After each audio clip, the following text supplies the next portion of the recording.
Meetings with jailed former Prime Minister Imran Khan will remain suspended until February 8, the government has said. Parliamentary Affairs Minister Tariq Fazal Chaudhry said the decision stands, responding to questions on Geo News about whether prison visits with the PTI founder would resume. دیکھیے بات یہ ہے کہ system کے تحت جو چیزیں چل رہی ہیں فیڈرل گورنمنٹ اس میں نہ کوئی میلف آئی ڈی کے تحت انٹروین کر رہی ہے اور نہ ہم کرنا چاہتے ہیں. باقی یہاں پہ تو جو سزائیں ہوتی رہی ہیں، آپ دیکھیں میاں نواز شریف صاحب کا نام آپ کے پروگرام میں سے پہلے جو میں نے لیا، یعنی ملک کے سٹنگ پرائم منسٹر کو ہائی جیکر بنا کے عمر قید کی سزا ان کو سنا دی گئی. ایکسپیکٹڈ یہ تھا کہ سزائے موت کی سزا سنائی جائے گی، وہ ہائی جیکر بنا دیا. Elected prime minister Zulfikar Bhutto sahib کو دیکھیں، 50 سال بعد کہا جو وہ فیصلہ غلط تھا.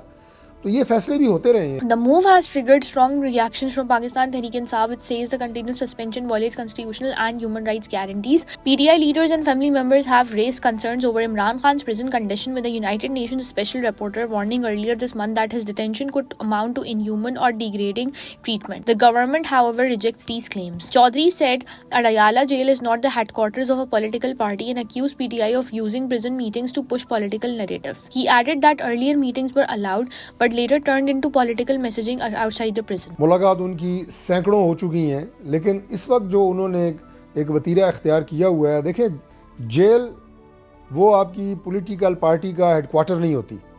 اگر جیل میں ملاقاتوں کے بعد آپ ایک سیاسی طور پہ ایک ایسی ملاقاتیں آپ کی توقع ہو کہ شروع ہو جائیں اور اس کے بعد جو آپ وہاں سے زہر اگلیں اپنے اداروں کے خلاف، ریاست کے خلاف، اداروں کے سربراہوں کے خلاف، ایک ایسا بیانیہ جس سے ملک میں آپ آگ لگانے کی کوشش کریں، تو حکومت پھر ظاہر ہے. PTI's barrister Ali Zafar hit back, saying solitary confinement amounts to torture under the constitution and international law. He also criticized the use of water cannons against party leaders and Imran Khan's sister during recent protests outside Adiyala jail. یہ سب سے پہلے تو میں کہوں گا کہ یہ ہر آئین دنیا کا اٹھا کے دیکھ لیں، آپ انٹرنیشنل کووننٹس اٹھا کے دیکھ لیں، آپ ہمارا اپنا قانون دیکھ لیں، اس میں سولیٹری کنفائنمنٹ جو ہے کسی وجہ سے بھی نہیں ہو سکتی.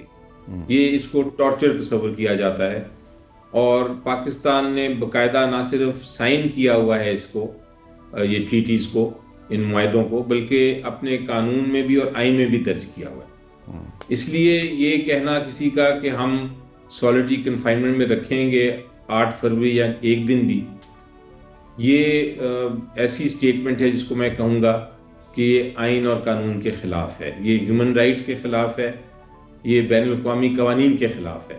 اور آ کے خان صاحب کے ساتھ یکجہتی کا ثبوت دیں اور وہاں آ کے تو احتجاج کریں پرامن، لیکن وہ بھی نہیں کرنے دیا جا رہا. اس میں بھی آپ نے دیکھا کہ پانی کے ذریعے پانی برسا کے اور تشدد کر کے ہٹا دیا جاتا ہے، اس کو ختم کر دیا جاتا ہے. تو یہ پوزیشن ہے اور یہ بڑھتی جائے گی. ہم بھی نہیں ہٹیں گے جب تک کہ ہماری ملاقات نہ کرائی جائے. Meanwhile, Prime Minister's advisor Rana Sanaullah said the meetings were suspended because they were being used to plan protests, including discussions to mark the anniversary of November 26, 2024 Islamabad clashes. He claimed that protest planning, messaging and strategy were discussed during jail meetings, prompting the government to step in. وہ کسی راستے کو اپنانے کو تیار ہی نہیں ہے.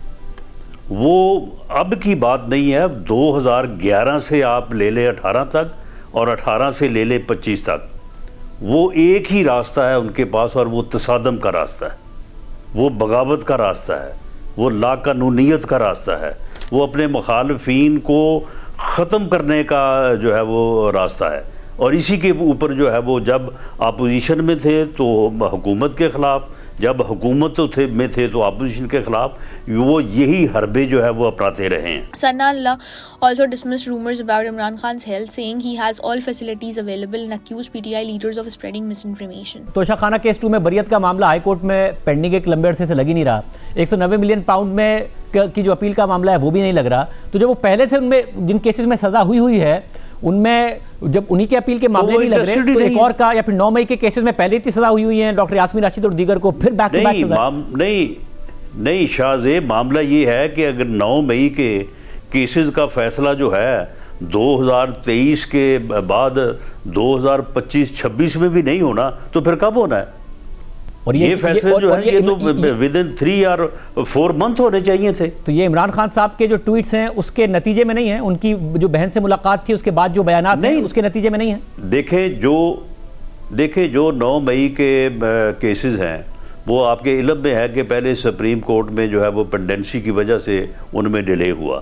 جیسے ہی وہ پینڈنسی جو ہے وہ ختم ہوئی ہے, متعدد کیسز جو 9 مئی سے متعلق سے ان کے فیصلے آ گئے ہیں اور باقی جو ہے وہ ان پائپ لائن ہے. Imran Khan has been in prison since August 2023, serving a sentence in a €190 million corruption case and faces additional trials linked to the May 9, 2023 protest. While his sister Uzma Khan has said his health is fine, she has added that he is under mental stress, confined to his cell most of the day and allowed limited time outside. صحت الحمدللہ ٹھیک ہے, مگر ضروری وہ انہوں بڑے غصے میں تھے, کہتے ہیں کہ ہمیں یہ مینٹل ٹارچر کر رہے ہیں اور سارا دن کمرے میں بند, تھوڑا سا باہر جو نکل سکتے ہیں, کوئی کسی سے کمیونیکیشن نہیں.